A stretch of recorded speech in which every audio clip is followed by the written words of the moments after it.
Hola, soy María Pía Chirinos, directora de la Oficina de Relaciones Institucionales y Alumni de la Universidad de Piura. En esta ocasión queremos invitar a todos los egresados y a los amigos de la Universidad de Piura a las charlas virtuales gratuitas que estamos organizando desde la Oficina de Egresados. Bienvenidos a esta nueva edición de los seminarios web de Alumni UDEP, la oficina de graduados de la Universidad de Piura. Mi nombre es Roger Treyes, soy egresado UDEP y quiero enviarles un afectuoso saludo en nombre de la Universidad de Piura y su oficina de egresados. Estamos muy contentos de estar con ustedes en esta segunda transmisión del año de nuestros webinars Alumni. Hemos sido más de 250 inscritos para este webinar y hasta el momento somos cerca de 100 personas las que estamos conectadas a través del Zoom. Y no se olviden que estas transmisiones también están disponibles a través del Facebook Alumni UDEP.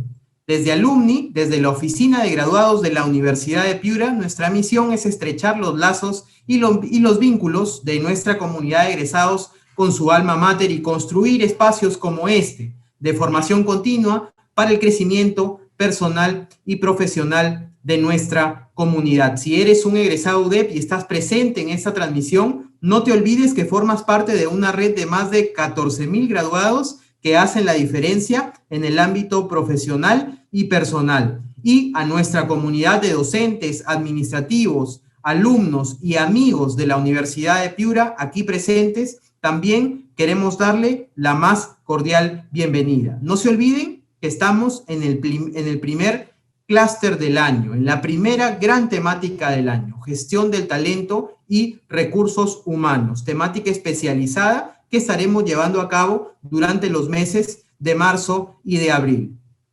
Todos nuestros webinars estarán enfocados en potenciar las habilidades actuales o en adquirir nuevas habilidades para desempeñarnos mejor en el nuevo contexto laboral que ha generado la crisis sanitaria. Así que no olviden que participar de los seminarios web de la Oficina de Graduados de la Universidad de Piura significa actualizarnos en las principales tendencias del mercado laboral y al mismo tiempo apoyar causas sociales. Así como lo escuchan, estos seminarios web siguen apoyando causas solidarias. ¿Por qué? Porque al final de estas 8 sesiones del clúster de recursos humanos y gestión del talento, todos los interesados en contar con un certificado, no olviden que el precio simbólico que se pagará por ese certificado será destinado a causas sociales de la Universidad de Piura, ya sea el financiamiento de becas a alumnos en dificultades económicas a raíz de la crisis del COVID-19 o al financiamiento de planes de datos para que los alumnos en dificultades económicas puedan continuar con sus clases virtuales. Así que ya saben, a seguir participando de los seminarios web de Alumni UDEP. Ahora sí, entremos en materia con el título de nuestro segundo seminario del año, que es Disposiciones Laborales, Seguridad y Salud en el Trabajo Remoto. Tenemos el agrado de contar con Claudia Seminario como expositora. Claudia es abogada especializada en Derecho Laboral y Seguridad y Salud en el Trabajo. Cuenta con amplia experiencia en el patrocinio de procesos judiciales, procesos administrativos ante la autoridad de trabajo y además es consultora de estos temas. Es autora de diversos artículos sobre seguridad y salud en el trabajo en revistas especializadas de la materia. En el ejercicio de su profesión, brinda regularmente charlas, talleres y capacitaciones al personal de los clientes del estudio Cornejo y Santibáñez Laboralistas sobre temas de seguridad y salud en el trabajo y en materias sociolaborales. Actualmente cursa la maestría en Seguridad y Salud en el Trabajo por la Facultad de Ingeniería en la Universidad de Piura, Campus Lima. Es abogada por la UDEP, habiendo obtenido el título con mención sobresaliente, además miembro del Colegio de Abogados de Piura.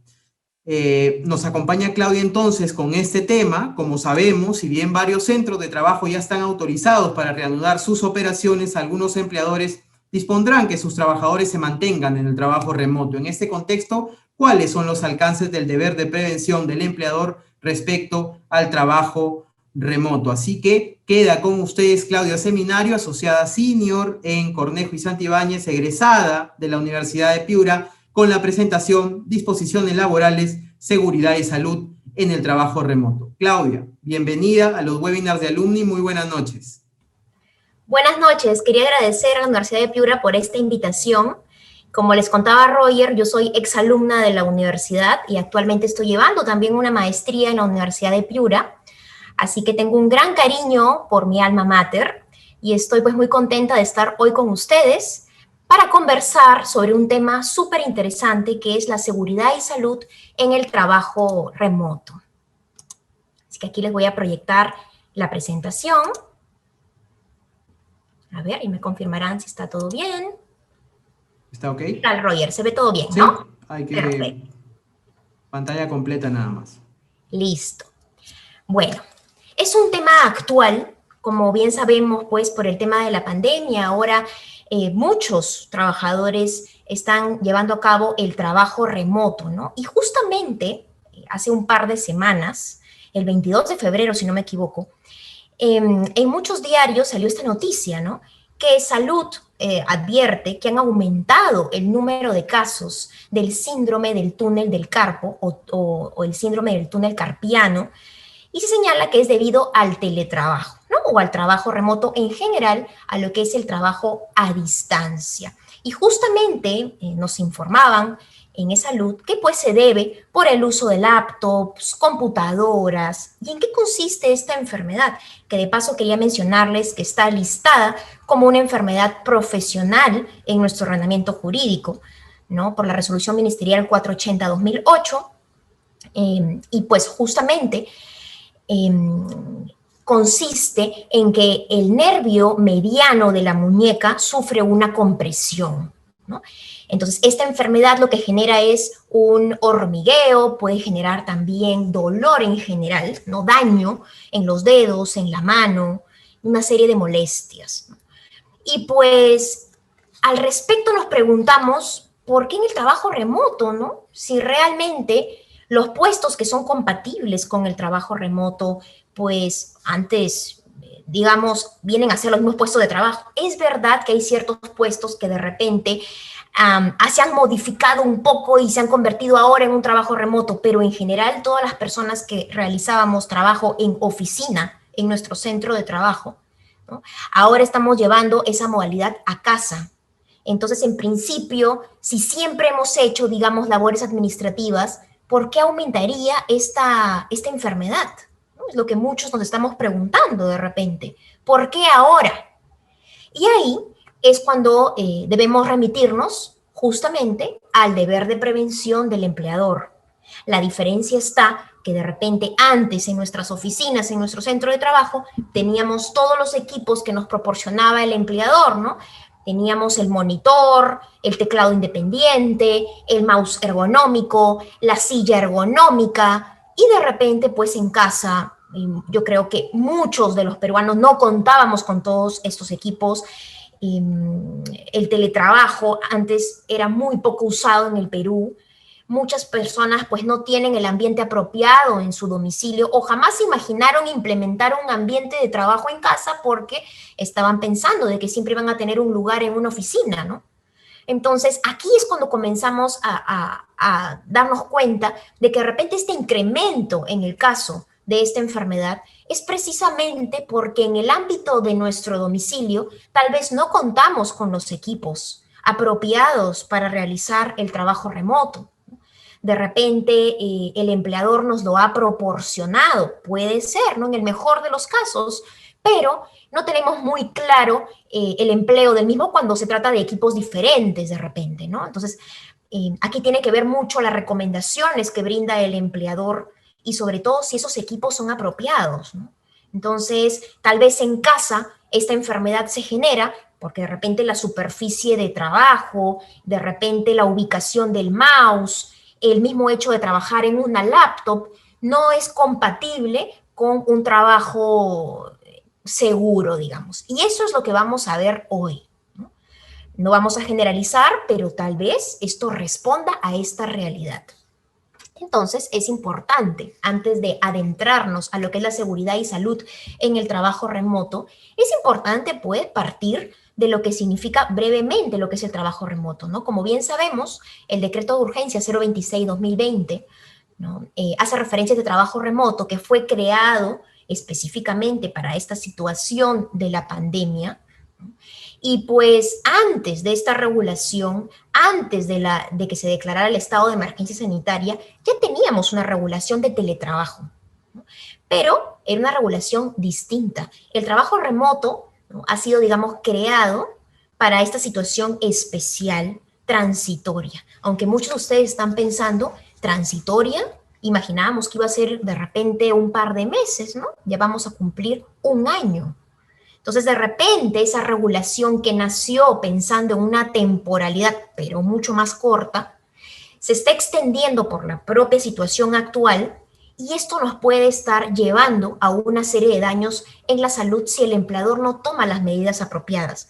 Entonces, el trabajo remoto supone, ¿qué cosa? Supone la prestación de los servicios en el domicilio o lugar de aislamiento domiciliario, en nuestra residencia, ¿no?, utilizando los medios informáticos, todos aquellos mecanismos que nos permitan este trabajo a distancia. Y obviamente siempre que el trabajo sea compatible, porque hablaremos también de puestos de trabajo que son operativos y que no podrán realizarse en el trabajo remoto. Entonces, este trabajo remoto pues, fue regulado por el decreto de urgencia que les acabo de mencionar y también se dieron unas disposiciones complementarias que ya comprenden los temas de seguridad y salud en el trabajo propiamente en este decreto supremo 010-2020 y también se aprobó una guía en la cual pues como referencia nos informaba cómo el empleador debe dar a conocer a los trabajadores sobre las condiciones del trabajo remoto. Entonces, ¿cuál es esta diferencia? Que es importante tenerlo en cuenta. Antes de entrar a la seguridad y salud, tener bien clara la diferencia entre trabajo remoto. A veces se utiliza indiscriminadamente como si fuera lo mismo el trabajo remoto o el teletrabajo, y es importante tener clara esta diferencia. Entonces, el trabajo remoto, como le decía, nace para esta realidad, que es la emergencia sanitaria, ¿no? Antes de esto, como les decía, ya tenemos una regulación de teletrabajo, que está regulada ya desde el 2013 y que se puede aplicar en paralelo, sí, pero aquí estamos viendo en este cuadro que les estoy presentando hoy cuáles son las diferencias. Actualmente hay personas en teletrabajo y trabajo remoto, sí, ¿no?, siempre y cuando estemos en los requisitos y siempre y cuando estemos en esta modalidad, ¿no? Entonces, la principal diferencia es que el trabajo remoto, como fue creado justamente para esta emergencia sanitaria, puede ser dispuesta unilateralmente por el empleador, a diferencia de la regulación del teletrabajo, que pues se requiere un mutuo acuerdo. Otra diferencia que también es importante tener en cuenta es que pues el trabajo remoto está pensado para que uno lo realice en el domicilio o lugar de aislamiento domiciliario, justamente para no, a diferencia del teletrabajo que se puede realizar en cualquier lugar, en una biblioteca, en un café, en cualquier lugar, ¿no? El trabajo remoto, justamente por la situación de la pandemia, está pensado para que realicemos, pues, este servicio en nuestro domicilio o lugar de aislamiento domiciliario, ¿no?, en nuestra residencia, ¿no? Ahora, en cuanto a los elementos de trabajo, en el teletrabajo, que era la regulación que ya teníamos, se establece que cuando el trabajador proporciona los equipos, la laptop, el mouse, ¿no?, o incurre en gastos adicionales, el empleador debe compensarlos. Y esto es un requisito para que se pueda dar el teletrabajo. Sin embargo, en el caso del trabajo remoto, que digamos nació más flexible atendiendo la situación de la pandemia, pero que vemos cómo se ha ido extendiendo a lo largo de los meses, ¿no? Justamente esta flexibilidad estableció que los medios, cuando sean proporcionados por el trabajador o el trabajador incurra en gastos adicionales, ¿no?, ya sea internet, ¿no?, o cualquier otro gasto adicional, la regulación para el trabajo remoto, y esto es una diferencia importante, establece que se puede compensar. O sea, no es obligatorio para el empleador realizar este pago por gastos adicionales, o si yo compré una laptop y dije voy a utilizar esta laptop, el empleador no está obligado a asumir ese pago, ¿no?, conforme a la regulación del trabajo remoto. Pero esto es realmente cierto, ya lo vamos a ver más adelante, ¿no? Entonces, esta es una principal diferencia, ¿no? En el trabajo remoto, que se supone que es algo transitorio, que es temporal, que fue creado ad hoc para justamente esta situación de la pandemia, permite que aquellos gastos, aquellos equipos que proporciona el trabajador no necesariamente van a ser compensados, como les decía, ¿no? ¿Y cuál es la duración, no? La duración es mientras dure la emergencia sanitaria. ¿Esto qué quiere decir? que todos aquellos que están en trabajo remoto, una vez que termine la emergencia sanitaria, tendrían que migrar, si es que existe un acuerdo de partes, al teletrabajo, ¿no? Al teletrabajo. Si es que existe un acuerdo de partes y nos encontramos en esta columna derecha, ¿no? Entonces, esta es otra principal diferencia, ¿no? El teletrabajo se podría aplicarse del 2013 y en adelante y no tiene ningún límite de tiempo. Entonces, esas son las diferencias. Pero en ambos lo que vemos es que existe un trabajo a distancia. Ahora, ¿quiénes se mantienen en el trabajo remoto? De manera obligatoria. El personal del grupo de riesgo, ¿no? Entonces, que ha sido definido conforme a ley. También los trabajadores embarazadas y en periodo de lactancia, siempre y cuando se encuentre en riesgo la integridad de la madre o del menor. Entonces, el empleador debe identificar quiénes son las trabajadoras embarazadas o en periodo de lactancia que tienen un riesgo de que trabajar de manera presencial, esto supone un riesgo a su integridad o a la del menor. Y en esos casos también obligatoriamente se aplica el trabajo remoto. ¿Y qué otros casos? Cuando el médico ocupacional determina que para determinado, en el caso de un trabajador, atendiendo a las circunstancias, debe aplicarse el trabajo remoto, ¿no? Entonces, como parte de la vigilancia que tiene el empleador. ¿Y cuándo más se aplica también el trabajo remoto? De manera voluntaria durante la emergencia sanitaria, ¿no? Aquellos puestos que si bien no estamos en el grupo de riesgo o no estamos en ninguna situación que sea obligatorio realizar el trabajo remoto, el empleador, al darse cuenta que es compatible la naturaleza del puesto con el trabajo remoto, decide que nos mantengamos o que sigamos en este trabajo remoto, ¿no? Lo decide entonces también el empleador. Como les decía, ¿qué va a pasar cuando termine la emergencia sanitaria? Vamos a migrar a aquellas empresas que quieran seguir aplicando ese trabajo a distancia, ya se aplicará el teletrabajo, ¿no? Salvo que se dé un cambio normativo y se dé el cambio de la regulación y ahora hablemos trabajo a distancia en general, ¿no? Y existe una fusión de las normas, pero mientras eso no se dé, eso es lo que debería pasar. Entonces, este trabajo remoto va a ser aplicable mientras dura la emergencia sanitaria hasta el día de hoy, porque no existe una legislación adicional que diga lo contrario o que haya fusionado el teletrabajo con el trabajo remoto, ¿no? Entonces, eso es lo que tenemos.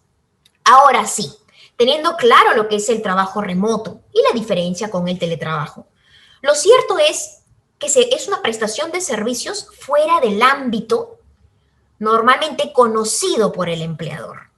Entonces, el empleador, conforme a las normas de seguridad y salud en el trabajo, y aquí les he puesto la base legal, debe garantizar la seguridad y salud de todo aquel que presta servicios, no solamente en sus instalaciones, sino también aquellos que prestan servicios a su favor con ocasión del trabajo, como es, por ejemplo, cuando no es en el centro de trabajo, sino con ocasión del trabajo, acudimos a una entidad pública por orden del empleador, acudimos a otro lugar, también existe un ámbito de prevención, ¿no? Pero en el Perú, como les decía, el trabajo a distancia, no era utilizado normalmente por los empleadores, muy pocos casos en el Perú. Entonces, digamos que el deber de prevención del empleador y las definiciones están más enfocadas en lo que forma parte del ámbito directo de control del empleador, lo que es sus instalaciones y de manera excepcional cuando habían temas vinculados con ocasión del trabajo, ¿no?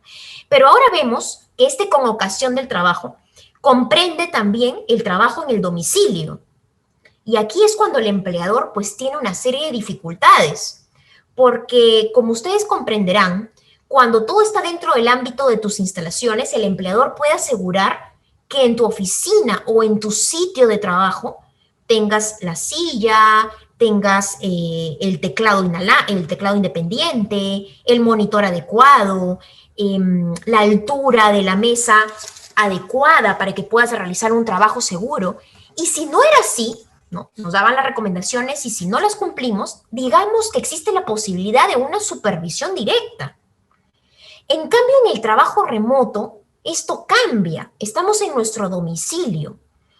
Si es una empresa pequeña, tal vez sea más fácil para el empleador poder obtener información sobre nuestro sitio o ambiente específico en nuestra casa. Pero imaginemos que estemos hablando de cientos de trabajadores que están prestando sus servicios de manera remota. Es más complicado para el empleador. Así sea complicado, tiene que cumplir este deber de prevención. Pero vemos que es una realidad que es más difícil para el empleador, porque el empleador no conoce cómo es tu domicilio, no conoce si tienes un ambiente de trabajo apropiado. Entonces, ¿qué medidas debe tomar un empleador diligente? Eso es lo que vamos a conversar hoy, ¿no? ¿Cómo se puede cumplir con ese deber de prevención en el trabajo remoto? Y al respecto, sobre seguridad y salud en el trabajo, ¿no?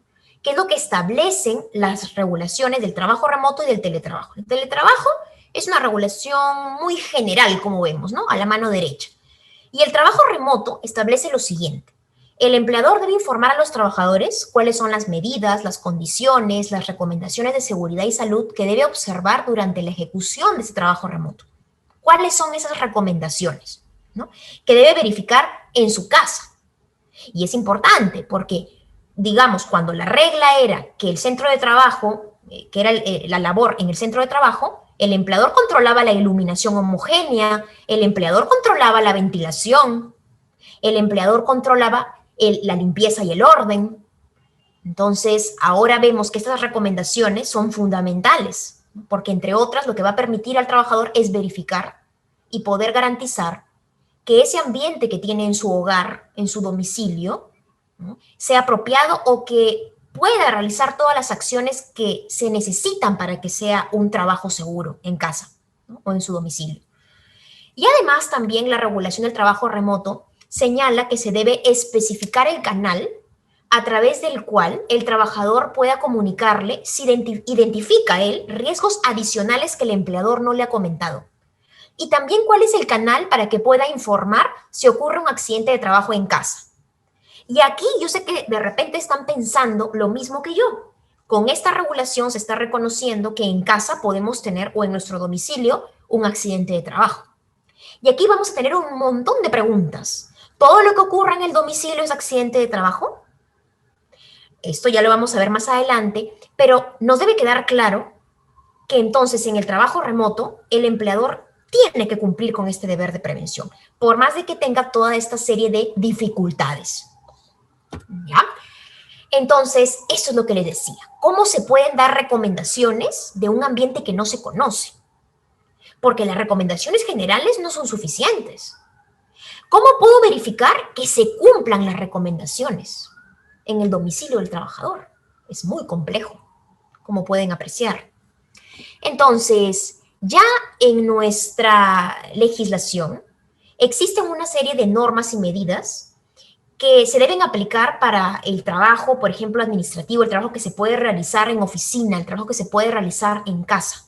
Ya estaba esta regulación. Pero podemos utilizarla para hacer estas recomendaciones que puedan ser plasmadas en el trabajo en casa o en el domicilio. Entonces, estas recomendaciones, que no serán las únicas, podría disponer el empleador.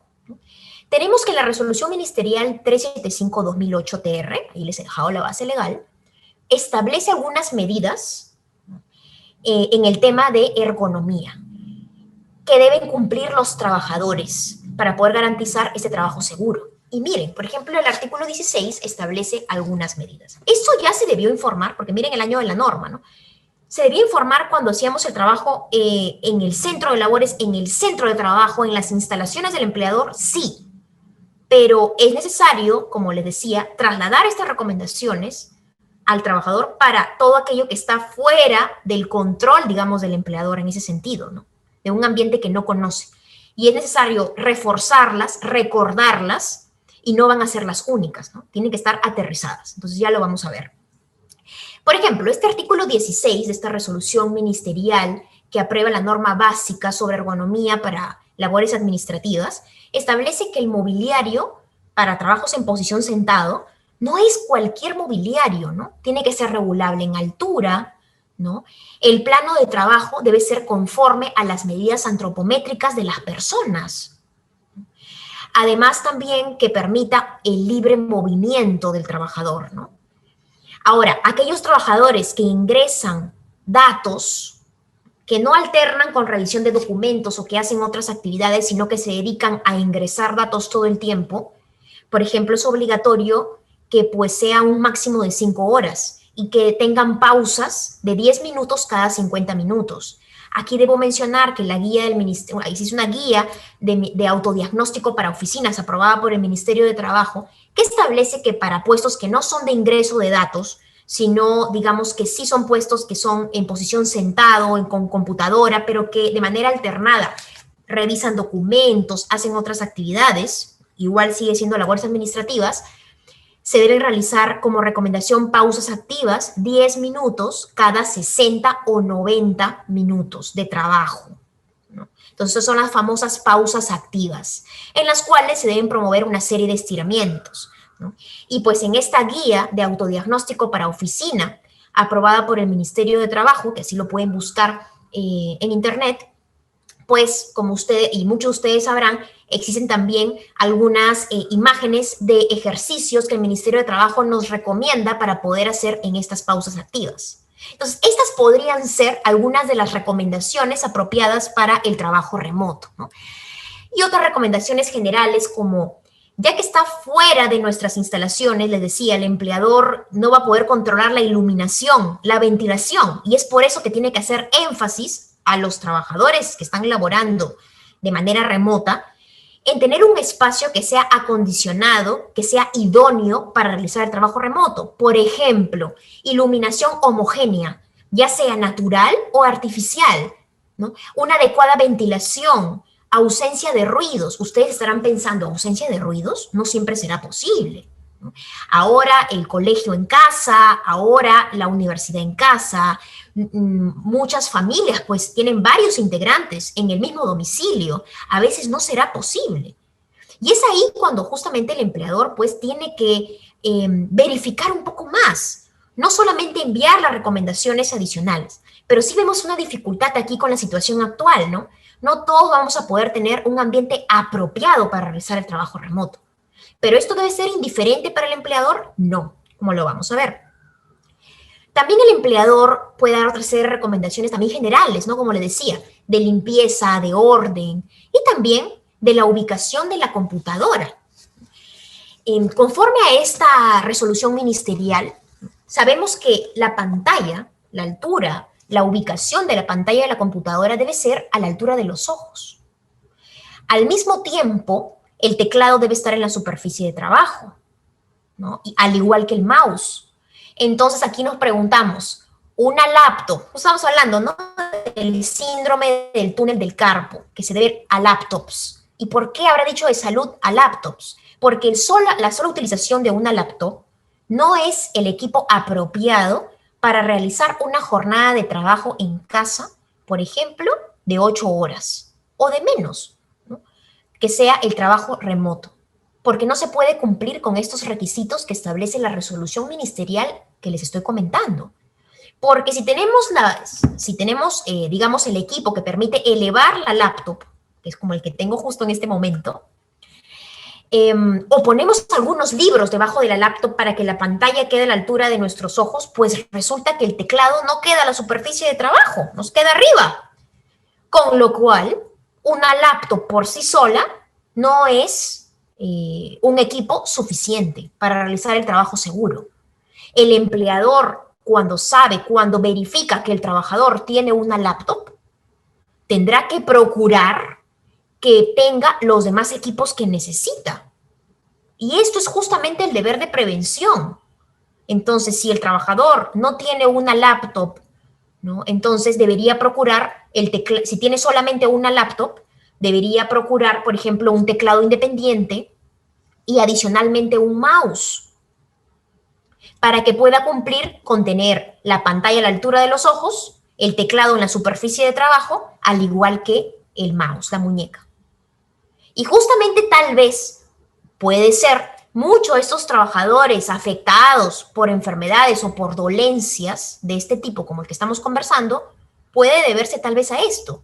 Ahora, muchos de ustedes estarán pensando, pero es que justamente el trabajo remoto, por su flexibilidad, permite que el trabajador pues diga, no, yo tengo todos los equipos y el empleador no está obligado a compensar si compré un teclado o compré un mouse. Pero la pregunta es, ¿las normas de seguridad y salud en el trabajo siguen vigentes? Es un deber de prevención que le corresponde al empleador. Entonces, claro, se establece la norma de que no necesariamente se va a compensar, pero por normativa de seguridad y salud en el trabajo, el empleador sí debe garantizar esa seguridad y salud. Y no debe quedarse simplemente con el hecho de que el trabajador diga tengo todo y nada más. Porque un empleador diligente sí debería poder preguntar por lo menos si tiene teclado independiente, mouse, si tiene todos los equipos apropiados, silla ergonómica. Casi nadie tiene en su domicilio, ¿no? La mayoría de peruanos no teníamos en nuestro domicilio una silla ergonómica. Y muchos todavía no la tienen. Y la silla del comedor no es apropiada, como vamos a ver. Entonces, ¿qué es lo que debe hacer el empleador? Las normas de seguridad y salud en el trabajo siguen vigentes. Este deber sigue vigente. Y así la normativa del trabajo remoto establezca esta flexibilidad, el empleador debe cumplir con este deber y procurar los equipos apropiados. Porque si no lo hace y ocurre un daño, definitivamente podría ser responsable, ¿no? Entonces, la máxima de seguridad y salud es prevenir, o sea, no esperar que ocurra un daño, sino prevenir. Y aquí es cuando distinguimos un empleador diligente, ¿no? El que sí va a tener la iniciativa de consultar a los trabajadores, o de repente pedir una fotografía del ambiente de trabajo, o de repente va a pedir un video de la zona de trabajo, ¿no? Porque ustedes dirán, sería irrazonable permitir una comitiva, ¿no? Permitir una comitiva del empleador para que venga a mi domicilio a verificar in situ cuando estamos en plena pandemia por coronavirus. Entonces, eso no va a ser razonable, pero de repente el empleador sí podrá solicitar una declaración jurada, una foto, un video, ¿no? Y pues lo que resulte más diligente para el empleador, ¿no? Entonces, esto es lo que debería suceder. Que entonces, eso es lo que les comentaba, ¿no? Hay una serie de disposiciones. Y entre ellas también, pues, ya vamos a ver más adelante lo de la silla ergonómica. Entonces, en general, las recomendaciones no aterrizadas no van a ser suficientes. Y un empleador diligente, como les decía, va a ir un paso más allá. No solamente se va a limitar a remitir un listado de recomendaciones generales que ubicó en la resolución ministerial en que estábamos comentando, sino que pues tiene que ver la forma de verificar, siempre dentro de los límites de la razonabilidad, siempre dentro de los límites de la razonabilidad.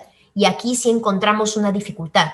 Aquellos empleadores que tienen cientos de trabajadores y que están laborando en esta modalidad, definitivamente va a ser más complicado, va a ser más difícil, ¿no? Pero de igual modo tiene que haber alguna alternativa o alguna salida para poder igualmente cumplir con el deber de prevención. Porque como les digo, si no lo hace y ocurra un daño en la salud de los trabajadores derivado de ese trabajo remoto con equipos inadecuados o por falta de recomendaciones, obviamente podría ser responsable, ¿no? Por el incumplimiento a sus obligaciones de seguridad y salud en el trabajo. Estas recomendaciones también comprenden el ámbito de prevención, el tema de los equipos, como les decía, ¿no? Entonces, ya sea que sean compensados o no, esto debería ser para el empleador irrelevante, sino más que nada tiene que garantizar que aún en el trabajo remoto va a laborar con seguridad. Y los equipos, como les decía, no son cualquier equipo, ¿no? Entonces, no va a ser lo mismo trabajar en una silla del comedor, en un sillón, algunos inclusive, pues, por desconocimiento, trabajan hasta en la cama, y esto definitivamente no puede ser así, ¿no? Entonces, el empleador debe dar las recomendaciones, pero además también, conforme a nuestra normativa, como vemos en el primer dibujo, debe ser una silla ergonómica, no cualquier silla, ¿no? Entonces, eso es lo que debe procurar el empleador, ¿no? Antes, habían cosas que él sí podía controlar y que de frente las cumplía, porque ya estaba tu silla, la mesa, el monitor, estaba todo como debía estar, ¿no? En el caso de un empleador que cumple sus obligaciones. Entonces, ahora tenemos que ser más diligentes porque es un ambiente que no conocemos. Entonces, esas son las recomendaciones, pues, que debe verificar, ¿no? Entonces, los asientos, miren, la base legal, el artículo 17, establece cómo debe ser la silla. Y la definición es una silla ergonómica, ¿no? Que permita libertad de movimientos, que pueda regular la altura. ¿Para qué? Regulo la altura de la silla para que los pies siempre estén en el suelo, ¿no? Para regular que la altura de la mesa debe estar a la altura de mi codo. La silla debe tener 5 ruedas, ¿no? No 4 patas, no 4 ruedas, no, tiene que tener 5 ruedas. El tapiz debe ser redondeado, de tejido transpirable y flexible. Miren todos los requisitos. En definitiva, es una silla ergonómica, no es cualquier silla, ¿no? Entonces, en este punto, pues, como les decía, es una realidad que muchos de nosotros no contamos con la silla ergonómica. ¿Y qué sucede en ese caso? Ese es el tema, ¿no? El empleador debe procurarla. El empleador debe procurarla. ¿Qué pasa si el trabajador le dice, yo tengo una silla ergonómica? ¿Será suficiente? Por lo menos el empleador diligente le pedirá una declaración jurada, le pedirá una fotografía para verificar si cumple, por lo menos le enviará estos requisitos para que el trabajador, por último, verifique que cumple con esta normativa. Pero ¿qué pasa si la silla ergonómica pues no cumple esto? El trabajador no tiene la posibilidad de comprar una silla ergonómica porque baratas no son y porque la silla ergonómica no la vamos a encontrar en cualquier retail, ¿no? Existen sitios en los cuales venden realmente la silla ergonómica, no porque parezca silla ergonómica necesariamente lo es. Entonces, en aquellos supuestos, por ejemplo, que el trabajador no tenga la silla, no la pueda proporcionar, ¿no? ¿Y qué es lo que debe hacer el empleador? Aquí debemos recordar que por más de que señale lo que señale la normativa de trabajo remoto, el artículo 62 de la Ley de Seguridad y Salud en el Trabajo, que no ha sido derogada, que sigue vigente, que va en línea con el deber de prevención, establece que siempre el costo de las acciones de seguridad y salud en el trabajo son asumidas por el empleador, nunca por los trabajadores. Entonces, si yo tengo mi silla ergonómica, o justamente yo quería comprar una silla y ahora por el tema de la pandemia definitivamente invertí en una silla ergonómica, conforme a la normativa del trabajo remoto, el empleador no está obligado a compensarla, pero sin perjuicio de ello, si es que yo le digo a mi empleador, mi silla no es ergonómica, no cumple los requisitos, o mi empleador me pidió una fotografía y verifica que no tiene los requisitos, ¿no? Y yo no voy a invertir en una silla ergonómica, o porque no puedo afrontarlo, o porque no está dentro de los temas que yo voy a asumir, ¿no? Entonces, por más que el trabajo remoto pues deje un poco flexible ese tema, por la normativa de seguridad y salud en el trabajo, el empleador sí debería procurar. ¿Y qué puede hacer? Podría enviar la que está en la oficina. De repente la silla ergonómica está en el centro de trabajo. De repente tiene más de una, entonces le procura una al domicilio. Y si esto no es posible, ¿qué es lo que hará un empleador diligente? Diligente, ¿no? Diligente, porque habrán muchos tipos de empleadores. Pero un empleador diligente, ¿qué debería hacer? Si es que no tiene una silla para facilitarla o procurarla, pues debería comprarla y otorgarla al trabajador. Porque lógicamente en la silla de comedor de nuestra casa, tal vez no se generaría ningún daño un mes, tal vez 2, pero ya vamos a cumplir un año, ¿no? Entonces, siempre es la prevención y no sabemos cuánto va a durar. Entonces, si no se ha hecho, un empleador diligente debe hacerlo, ¿no? Entonces, más vale tarde que nunca. Entonces, como vemos, la normativa de seguridad y salud dice claramente que todas las acciones de seguridad son asumidas por el trabajador. Entonces, en conclusión, si el trabajador tiene una silla ergonómica o todas las condiciones adecuadas, perfecto. Pero si el empleador está verificando que no lo tiene, sí debería haber la forma de facilitarlas, como les digo. Porque la tiene en la oficina y la deriva a su domicilio, ¿no? O porque lo adquiere, ¿no? Entonces, ahora, lo normal es que sí lo tenga, porque si laborábamos en la oficina, igual en la oficina teníamos que cumplir con todos estos requisitos, ¿no? Entonces, en principio, el que el empleador tenga que comprar no debería ser la regla. Más bien debería ser que esos equipos que yo utilizaba en mi oficina me los hagan llegar a mi casa, ¿no? Entonces, eso sería, ¿no? Entonces, en conclusión, el empleador siempre asume las medidas, el costo de las medidas de seguridad y salud, ¿no? El empleador pues podría enviar los equipos y si no cuenta con los equipos, podría comprarlos y enviarlos al domicilio del trabajador, que no debería ser la regla porque, repito, si ya trabaja en oficina, tiene los equipos, ¿no? Se supone que ya cumplía con toda la normativa y puede derivarlos a mi domicilio. Luego de haber entrado en este tema, hay muchos temas de seguridad y salud para conversar, pero otro tema muy importante es el relacionado con la salud mental, ¿no? Con los riesgos psicosociales que están vinculados al orden y al ambiente en el trabajo. Ustedes dirán, no, pero de repente eso tiene que ver con factores de riesgo físicos, ¿no? De iluminación, el ruido, también tiene que ver con lo psicosocial, porque cuando uno labora expuesto a demasiado ruido, a condiciones inadecuadas de ventilación y otros, también puede afectar al trabajador, ¿no? En el tema del bienestar y puede conllevar La consecuencia, estrés, ¿no? Entre otros temas, ¿no? Entonces, justamente, pues, en los riesgos psicosociales está relacionado el orden en el ambiente de trabajo y la organización del trabajo. Y dentro de la organización del trabajo, un tema que es importante y que vemos actualmente es el tema del horario. Muchos trabajadores tenían un horario de 8 horas, en casa también, pero por la misma flexibilidad del trabajo remoto, a veces terminan trabajando mucho más, mucho más.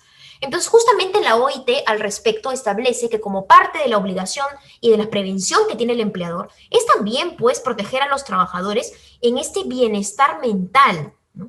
Y pues debería, lo que recomienda la OIT es que permita a los trabajadores desconectarse del trabajo. Ahora ustedes dirán, pero antes también sucedía, ¿no? Porque en el trabajo remoto a veces nos contactaban fuera del horario de trabajo, ¿no? Y se generaba un sobretiempo, ¿no? Pero aquí lo que definitivamente eso también puede suceder en el trabajo remoto, pero sí es verdad que es más frecuente de repente ahora el tema de las coordinaciones fuera del horario de trabajo. Entonces, justamente la OIT recomienda que pues el empleador dé buen ejemplo y se abstenga de enviar mensajes, ¿no? O hacer referencia a coordinaciones una vez que ha culminado el horario de trabajo. Porque de lo contrario, el trabajador sigue pensando en el empleo, no se desconecta, como su mismo nombre lo dice, y no permite esta conciliación que es tan importante, sobre todo ahora en tiempo de pandemia, que ya genera una situación de ansiedad para todos, ¿no? El hecho de estar pensando constantemente en el trabajo y no poder desconectarse para disfrutar a la familia y para poder conciliar en general su espacio personal, familiar y el trabajo. Precisamente por esto, ¿no? La Organización Mundial de la Salud también establece que esto es fundamental también para trabajar de manera productiva. Es fundamental este bienestar. Y pues para ello el empleador tiene que tomar una serie de medidas para proteger la salud mental. Aquí les he dejado la base legal también, ¿no? Es obligatorio para el empleador tomar una serie de medidas, más aún en el tema ahora de la pandemia. Entonces, por ejemplo, gestionar programas, establece esta norma, que es el Decreto Supremo 007-2020, del cuidado personal, promoviendo la alimentación saludable. Ahora estamos más sedentarios que nunca en casa, ¿no? Entonces, el empleador pues debe procurar tomar esta serie de medidas como de parte de su deber de prevención, justamente, ¿no? Para garantizar esta salud mental y pues promover un adecuado clima organizacional, los programas también que permitan proteger contra el estrés laboral, el hostigamiento sexual, que como ustedes saben, el hostigamiento sexual puede ser tanto en el trabajo presencial como de manera virtual, ¿no? Para proteger frente a la desmotivación y en general de cualquier tipo de violencia, ¿no? Pero más aún, sobre todo ahora, en ese tiempo de ansiedad, ¿no? Para todos. Entonces, y también nos señala que el empleador, esta norma establece que el empleador debe tomar medidas para, pues, que permita esa conciliación de las labores, ¿no? De las labores y la familia.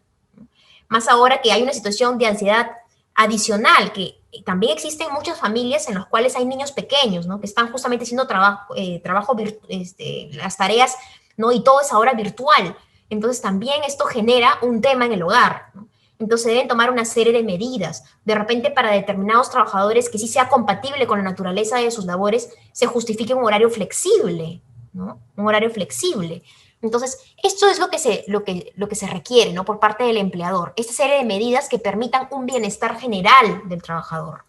Y además, entre estas medidas, entre las medidas de conciliación de la vida personal y familiar, está, como les decía, la desconexión digital, que está en este Decreto Supremo 026-2020 y que fue, pues, incorporado en noviembre del año pasado. Recién en noviembre, porque el tema de la desconexión digital ya se hacía necesario mucho antes, ¿no? Estamos desde marzo del año pasado. Entonces, pues, ahora, muchos de ustedes dirán, pero no es necesario el tema de la desconexión digital porque es obvio que fuera del horario no se deben estar gestionando o no se debe estar trabajando. Pero lo cierto es que es una realidad, que la misma tecnología, el WhatsApp, el mensaje de texto, los correos electrónicos, de alguna manera, pues, han generado, más aún en la pandemia, ese tipo de coordinaciones a toda hora, a toda hora. Entonces, si bien para muchos este tema va a ser innecesario, realmente la realidad grita bastante fuerte, ¿no? Entonces, tal vez para nuestro ordenamiento jurídico, de repente no para otro ordenamiento jurídico, para nuestra realidad, tal vez sí era necesario, ¿no? Esta precisión o este recordatorio, digamos, ¿no? porque ya de por sí la OIT ya lo señalaba como una buena práctica, es algo que ya se debería haber hecho, independientemente de que esté regulado en la legislación o no. Entonces, el hecho de que el empleador, pues, como le decía, no se den una serie de coordinaciones fuera del horario de trabajo, ¿no? Y también señala expresamente que aquellos trabajadores que no están comprendidos en la jornada máxima legal, por ejemplo, los trabajadores no sujetos a fiscalización, ¿no? Que digamos no tienen un horario, tienen autonomía o es un trabajo de resultados, digamos, no tienen una fiscalización. Bueno, nadie en el trabajo remoto tiene una fiscalización directa ahora, pero digamos su trabajo en sí, la naturaleza, no está sujeta a fiscalización y estaba calificado como tal, ¿no? Entonces, como estaba calificado como tal y no está sujeto a esta jornada máxima, entonces se podría pensar, bueno, entonces ellos sí pueden contestar a todas horas. Bueno, entonces nuestra legislación, en la normativa que tienen en la pantalla, lo que establece es que aún en estos casos se debe garantizar, ¿no?, un periodo de 12 horas continuas de desconexión digital, ¿no? Esto pues ha generado mucho debate, ¿no? Unos están de acuerdo, otros no, eso ya queda para la reflexión personal, pero también aclara de que también esta desconexión se debe pues respetar en los días de descanso, licencias, periodo de suspensión de la relación laboral. Y esto es porque el hecho que no sea sujeto a fiscalización no significa que no tenga vacaciones, que no tenga tiempo libre, ¿no? ¿No? Que no tenga derecho a descansos, que no tenga derecho a vacaciones. Una cosa no tiene nada que ver con la otra, ¿no? Entonces, un poco es un recordatorio esta disposición. Entonces, con esta desconexión digital que es conforme a ley y que el empleador debe cumplir, es una forma también de garantizar esta salud mental de los trabajadores. Ahora, entonces, todas estas medidas, todas estas recomendaciones tienen que comprender la evaluación de riesgos del trabajador que está prestando ese trabajo remoto, ¿no? Lo que les he explicado el día de hoy son algunas recomendaciones que podemos extraer de nuestra normativa, pero ¿son suficientes? No, porque justamente el empleador debe tratar de verificar y debe tratar de comunicar medidas que sean aterrizadas a los puestos de trabajo. Entendemos que es un poco complicado ahora porque el domicilio está fuera del ámbito de control del empleador, pero un empleador diligente verá la forma de poder aterrizar las medidas de modo que se proteja la seguridad y salud de los trabajadores, que al final es lo que importa. Entonces, algunos empleadores, pues, serán más cuidadosos que otros, ¿no? Eso ya queda en cada uno. Algunos pedirán una declaración jurada, otros pedirán una fotografía, otros pedirán una videollamada para ver tu ambiente de trabajo, etcétera, ¿no? Pero lo importante es que el empleador, pues, pueda cumplir con este deber de prevención y lo importante, que no se generen daños al trabajador. Y que a veces, pues, por desconocimiento del trabajador también se pueden generar. Ahora ustedes estarán pensando, ¿qué pasa si el empleador da todo, da las recomendaciones, da los equipos y el trabajador decide laborar en su cama? Imagínense, es complicado, porque el empleador no puede poner cámaras en nuestro dormitorio, ¿no? Entonces aquí también tiene que ver mucho, definitivamente, pues, esa sensibilización que puede haber hecho el empleador, pero sí, efectivamente es algo que puede suceder lamentablemente, que se espera que los trabajadores no lo hagan, que conociendo que perjudica su salud no lo hagan, ¿no? Eso es lo que debería suceder. Pero es una realidad que también puede pasar, lamentablemente. Lamentablemente es así. Entonces, quería contarles que en España, esto ya es una información que ya les había comentado, creo, anteriormente, pero es importante refrescar, o aquellos que, bueno, no se habían enterado de esto, pero, por ejemplo, en España existe un Real Decreto Ley que establece que la evaluación de riesgos alcanza una zona habilitada del trabajo. Es decir, en todo nuestro domicilio o residencia, ¿no?, en España se establece que el empleador tiene el deber de prevención, de hacer las recomendaciones sobre seguridad y salud en el trabajo, pero respecto de una zona que ya está delimitada, habilitada, ¿no?, habilitada para el trabajo. Y eso tiene mucha lógica, porque justamente sobre esa zona es la que el empleador, pues, debería tener un ámbito de prevención, no sobre el dormitorio, el baño, la cocina, etcétera, ¿no? Sino que ya un poco en España se restringe. Esto también tenemos que ponernos en ambas partes, ¿no? En los pies del trabajador y del empleador, porque no sería razonable que le pidamos al empleador, ¿no?, un deber de prevención respecto de todo nuestro domicilio, ¿no? No sería razonable. Entonces, en España, pues me parece un acierto que se delimite una zona de trabajo respecto de la cual el empleador es responsable, ¿no? Es responsable. Y aquí, pues, en España se permite que el empleador pueda disponer una visita al domicilio del trabajador, miren, pero es con consentimiento. Porque obviamente existe un derecho a la inviolabilidad del domicilio, ¿no? Nadie puede obligar a que una comitiva o un representante de la empresa ingrese a mi domicilio. Pero digamos que establece esta posibilidad, miren qué interesante, ¿no? Entonces en España se da la posibilidad que el empleador establezca de repente que con una videollamada no es suficiente y que es necesario hacer una verificación in situ. Si el trabajador lo desea así, miren que podría hacerse esa verificación in situ, es bastante interesante. Ahora, en nuestra legislación hay un silencio. Entonces, ¿cómo es en nuestra legislación? ¿Todo lo que ocurra en nuestro ambiente de trabajo podría ser un accidente de trabajo? ¿Todo? Conforme a la definición del glosario de términos del reglamento de la Ley de Seguridad y Salud en el Trabajo, que la base legal está en pantalla, el accidente de trabajo es todo suceso que sobrevenga por causa o con ocasión del trabajo, ¿no? Y por tanto, como ocurre con ocasión del trabajo, digamos que cuando laboramos en la oficina, digamos, ¿no? El accidente puede ocurrir en mi mismo sitio de trabajo, pero también de repente me dirigí al baño, no estoy dentro de mi horario, en el centro de trabajo, en el ámbito de prevención del empleador y pues me caí en el baño, es un accidente de trabajo, me caí en la escalera, es un accidente de trabajo, propiamente no estaba trabajando, pero se considera accidente de trabajo. Esta definición, lógicamente, ha sido pensado, como vemos, en el trabajo como tradicionalmente se piensa, ¿no? Como el que normalmente tenía la mayoría, ¿no? Que la excepción era fuera del centro de trabajo. Pero vemos que la realidad, pues, ha superado esta definición. ¿Qué sucede en casa?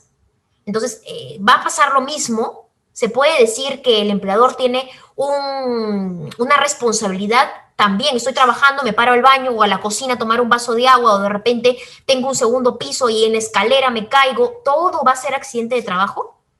No sería muy razonable, ¿no? Cada uno tendrá su opinión, pero no sería muy razonable porque si aceptáramos esto, tendríamos que permitirle al empleador que ponga una serie de medidas en toda nuestra casa, ¿no? Si va a ser responsable por todo lo que ocurre en nuestra casa, de repente el empleador tendría que poner cinta antideslizante en mis escaleras. De repente tendría que hasta cambiar mis barandas. No sería razonable, ¿no? Cada uno tendrá su opinión, pero miren, les dejo esto para la reflexión. Tal vez por este motivo, en España se ha delimitado una zona para el trabajo, que parece ser más razonable, ¿no?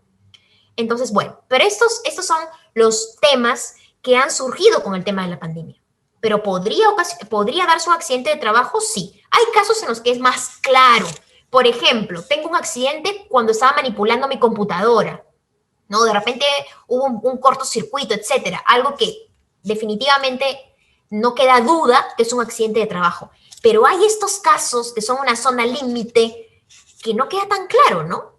Y que sí sería interesante que la legislación lo aborde, ¿no? Porque lo que queremos también es que sea algo razonable, que se proteja al trabajador, pero que también la responsabilidad sea razonable para el empleador. Porque si bien no muchos están contentos con el trabajo remoto, sí hay una buena parte de la población que ha encontrado en esto pues un espacio perfecto para conciliar su vida familiar. Y la idea es que el empleador, después de que termine la emergencia sanitaria, siga viendo atractiva la regulación que nos quede después de la pandemia, ¿no? Para que pueda seguir apostando por el trabajo en el domicilio, ¿no? Entonces sería interesante que pues se aborde este tema, ¿no? Que es tan peliagudo. Y el segundo tema también es el tema de la enfermedad profesional, ¿no? Justamente lo que comentábamos al principio y con esto cierro, justamente lo que les comentaba al inicio. ¿Puede darse una enfermedad en el trabajo remoto? Sí, ¿no? Estábamos viendo que puede ser porque de repente, pues, la postura, de repente no tengo el mouse adecuado, los equipos apropiados y no tengo la silla ergonómica y se puede estar generando un daño a la salud del trabajador, ¿no?